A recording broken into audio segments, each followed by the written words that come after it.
আসসালামু আলাইকুম। Hello viewers, কেমন আছেন? আশা করছি আল্লাহর রহমতে সবাই ভালো আছেন। যে যেখানে আছেন সুস্থ আছেন, আলহামদুলিল্লাহ আমরাও মোটামুটি ভালো আছি। আল্লাহ যেভাবে রাখছেন তাতে শুক্রিয়া। আজকে মাহফুজ হোম চ্যানেলের পক্ষ থেকে আপনাদের সবাইকে স্বাগত জানিয়ে নতুন দিনে নতুন একটি ভিডিও শেয়ার করতে যাচ্ছি। শেষ পর্যন্ত দেখার অনুরোধ রইল। ভিডিওটি শেষ পর্যন্ত দেখলে আপনাদের ভালো লাগতে পারে। অনেক দিন হয়ে গেছে, অনেক গ্যাপিং হয়ে গেছে, আমি প্রতিদিন নিয়মিত ভিডিও আপলোড দিতে পারি নাই। গতদিন আপনাদের সাথে শেয়ার করেছিলাম যে আমার শাশুড়ি মা অনেক অসুস্থ, আমি প্রতিদিন আপনাদের সাথে শেয়ার করতে পারি নাই ভিডিও। এর জন্য কারণ হচ্ছে আমার শাশুড়ি মা অনেক অসুস্থ, তাই অনেক আত্মীয় স্বজন সবাই দেখতে আসছেন ওনাকে, তো অনেক ঝামেলা হচ্ছে। তো কীভাবে আমরা ভিডিও শেয়ার করব, মন মানসিকতা ঠিক নেই, খাওয়া দাওয়াও ঠিক নেই, কীরকম ভিডিও করব আবার শেয়ার করব আপনাদের সাথে, সেটা তো টাইম খুঁজে বাহির করা লাগে। তো আমি টাইম খুঁজে পাচ্ছি না, আমি খাওয়া দাওয়া ঠিক মতো করতে পারছি না। সবাই আমার জন্য দোয়া রাখবেন এবং আমাদের সবার জন্য, সব জায়ের জন্য দোয়া করবেন, সবাই যেন সুস্থ মতে ওনার খেজমতটা করতে পারে।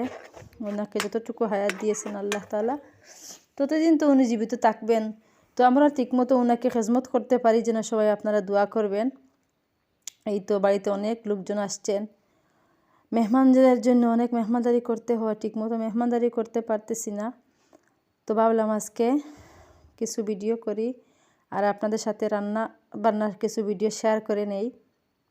যেহেতু রান্না বান্না অলরেডি করা হচ্ছে কিন্তু ভিডিওটা করা হচ্ছে না, তো ভাবলাম আমি রান্না বান্না করি, ফাঁকে একটু ভিডিও করে নেই, আপনাদের সাথে শেয়ার করব। তো মেহমানদের জন্য এখানে কিছু মুরগির মাংস আমি বুনা করতেছি।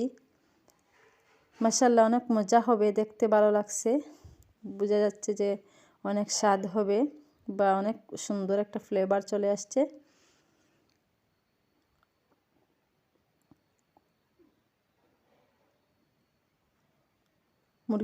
মুরগির মাংসগুলা অনেকক্ষণ ধরে আমি কষিয়ে নিতেছি। এখন প্রায় কষানো শেষ। এই তো আগে থেকে আমার সিদ্ধ করা আলুগুলা আমি এখন দিয়ে দিব।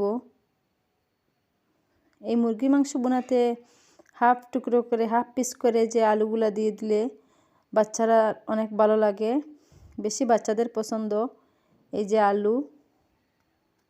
তো আমি ভাবলাম একটু, যেহেতু বাচ্চারা আছে তো একটু আলু দিয়ে দিই। তো ঝুল দেব না, যেহেতু একটু হালকা ঝুল দেব, বুনা বুনা টাইপের রাখবো, আমি ঝুল দেব না।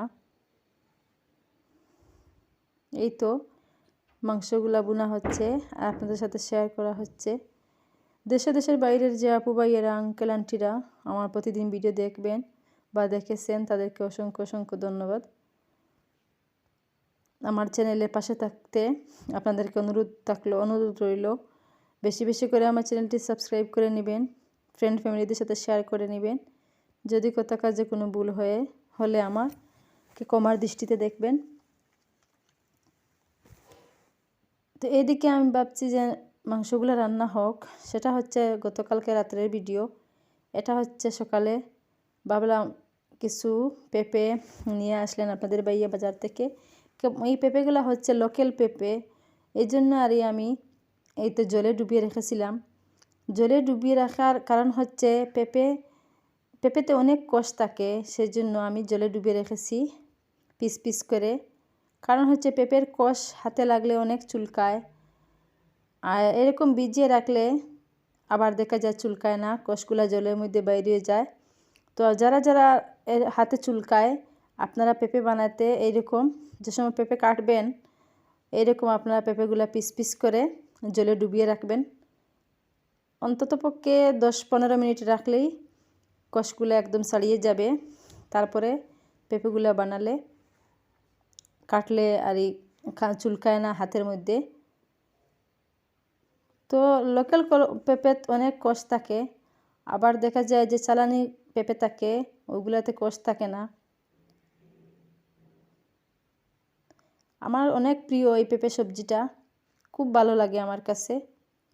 জানি না কার কাছে কেমন লাগে, কমেন্টে জানাবেন কে কে পেঁপে খেতে ভালোবাসেন, কমেন্ট সেকশনে জানাবেন। কিন্তু আমার অনেক প্রিয় পেঁপে সবজিটা। আমি সাধারণত সবসময় পেঁপেটা বাসায় রাখি, আবার রান্না করি। বাচ্চারা তো মোটেই খায় না, খেতেও চায় না, কিন্তু আমি খুব ভালোবাসি এই পেঁপে সবজিটা। যেহেতু মেহমান আসবেন, কিছু বেশ করে আমি পেঁপেটা কেটে নিলাম।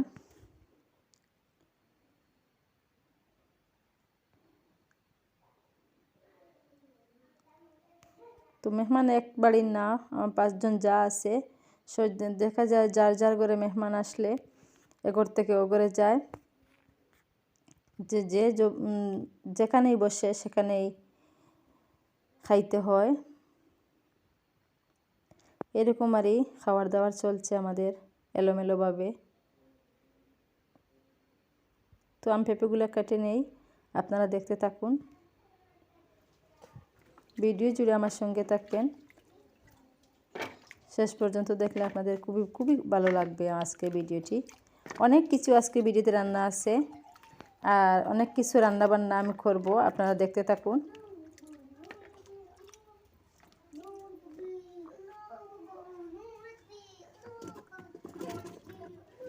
আলহামদুলিল্লাহ আমি পেঁপেগুলো বসিয়ে নিলাম রান্না করতে। মাটির চুলায় রান্না করতে আমার অনেক ভালো লাগে। মাটির চুলায় রান্না অনেক স্বাদ। কে কে মাটির চুলায় রান্না করেন আপনারা কমেন্ট সেকশনে জানাবেন।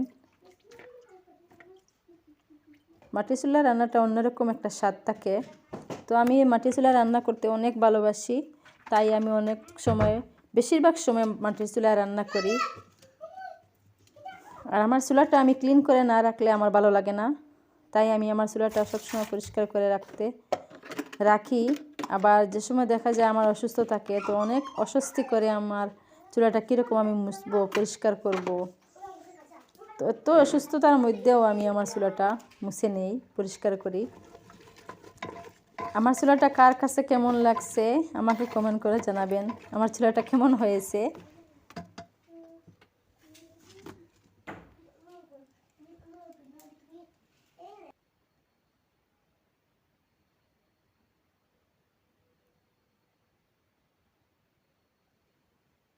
আমার চ্যানেলটা একদম ডাউন হয়ে যাচ্ছে, এর কারণ হচ্ছে আমি প্রতিদিন ভিডিও দিতে পারতেছি না।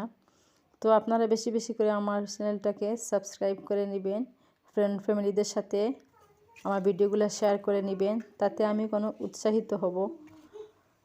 আর দেখে দেখে একটি লাইক দিয়ে দিবেন, লাইক দিতে কিন্তু ভুলবেন না।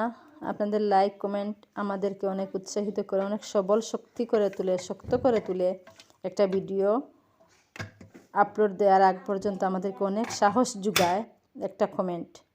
এই তো বললাম না, আমার শাশুড়ি মার ভিডিও ভাবছি যে আপনাদের সাথে শেয়ার করব না, এখন ভাবলাম না একটু শেয়ার করা দরকার। কারণ হচ্ছে এটা হচ্ছে প্রুফ, আমি কেন দিতে পারতেছি না ভিডিও, সেই জন্য প্রুফ হিসাবে আপনাদেরকে আমার শাশুড়ি মার এমন অবস্থাটা শেয়ার করলাম। কিন্তু সবার কাছে আমার একটাই অনুরোধ, আপনারা আমার শাশুড়ি মার জন্য অনেক বেশি বেশি করে দোয়া করবেন।